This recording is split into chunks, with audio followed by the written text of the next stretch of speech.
ሰላም ሰላም እንዴት ናችሁ? ባለፈው ጊዜ ስለ ኤሌክትሮኒክስ ኮምፖነንት እናያለን ብያችሁ ነበር። አሁን ላይ ያው በጣም ጠፍቻለሁ ስለጠፋሁ በጣም ይቅርታ እየጠየኩኝ። አሁን እነዚህ እናያለን። ያው ዳዮድ ነገር የለም ሰሞኑን ሳመጣው አሳያችኋለሁ። ይሄ 2499 እና 2498 2499 የሆሪዞንታል አይሲ እና 2498 የፓወር አይሲ ነው። ይሄ ፊውዝ ነው። ይሄ ካፓሲተር ነው። ዳዮድ ማለት ፊውዝ ሲቃጠል ምን አይነት ምልክት ያሳያል? የሚሰራውስ እንዴት ነው የምንለየው ለምትሉ ልጆች መልቲሜትራችን ላይ ዳዮድ ምልክትን እናስቀምጥና ኮንቲኒቲ እና ዳዮድ ላይ እናደርጋለን። እሱን ኮንቲኒቲ እንዳደረገ አንዱን ጫፍ አንዱ ላይ አንዱን ጫፍ አድርገን ድምጽ ከሰጠ ፊውዙ ይሰራል ማለት ነው። ይሄ ፊውዝ ይሰራል። ይሄንም ያው ዳዮድ ላይ አድርገን እንለካለን። ይሄ ነገር ድምጽ መስጠት የለበትም። ሶስቱም እግር ከማንኛውም ጋር ሲገናኝ ድምጽ መስጠት የለበትም። ድምጽ ከሰጠ ይሄ አይሲ አይሰራም፣ ፌል አድርጓል ማለት ነው። ለምሳሌ ለክተን ማየት እንችላለን። ይሄው ድምጽ የለውም። ይሄ ሾርት ነው፣ አይሰራም። ይሄ የተቃጠለ አይሲ ነው። ይሄ አይሰራም።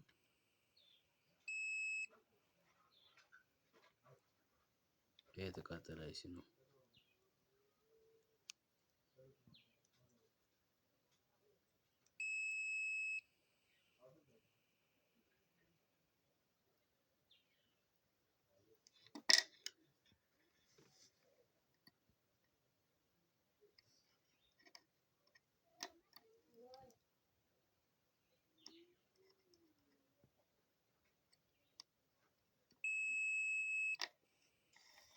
ሶስቱ ነገር ድምጽ መስጠት የለበትም።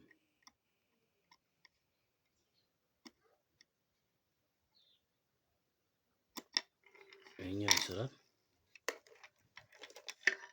ካፓሲተር ለመለካት አሁን አብዛኛው ጊዜ ካፓሲተር የሚለኩት መልቲሜትሮች ትንሽ በጣም ይወደዳሉ ዋጋቸው። በዚህም ለክተን ማወቅ እንችላለን። ያው እርግጠኛ ቫልዩ ባይሆንም ይሰራል አይሰራም መለየት እንችላለን። ዳዮድ ምልክት አድርገን ካፓሲተር እናያለን።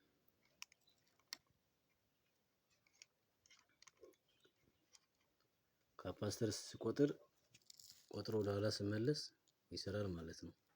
ግን ምንም የማይቆጥር ከሆነ ኦፕን ሆኗል ወይም አሊያም ሾርት የሚያነብ ከሆነ አይሰራም ማለት ነው። ሾርት እንዲህ የማያነብ ከሆነ ሾርት የሚያነብ ከሆነ አይሰራም። ይሄ ካፓሲተሩን ይሰራል፣ ቆጥሯል፣ አይተናል።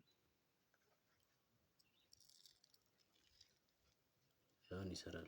ቆጥሮ ወደ ኋላ የሚመለስ ከሆነ ይሰራል፣ ችግር የለበትም።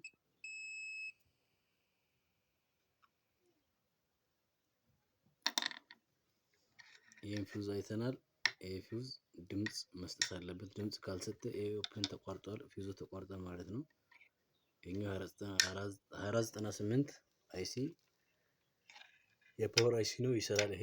ይሄኛው ደግሞ ሾርት አድርጓል፣ አይሰራም፣ ተቃጥሏል። የተቃጠሉን ለመለየት መልቲሜትሮች ለዳዮድ ላይ አድርገን ሶስቱንም እግር እንለካለን። ሶስቱንም እግር ስለካ አንዱን እግር ላይ ኮንቲኒቲ ከሰጠ አይሰራም፣ ተቃጥሎ ማለት ነው። ይሄ ፌል አድርጓል።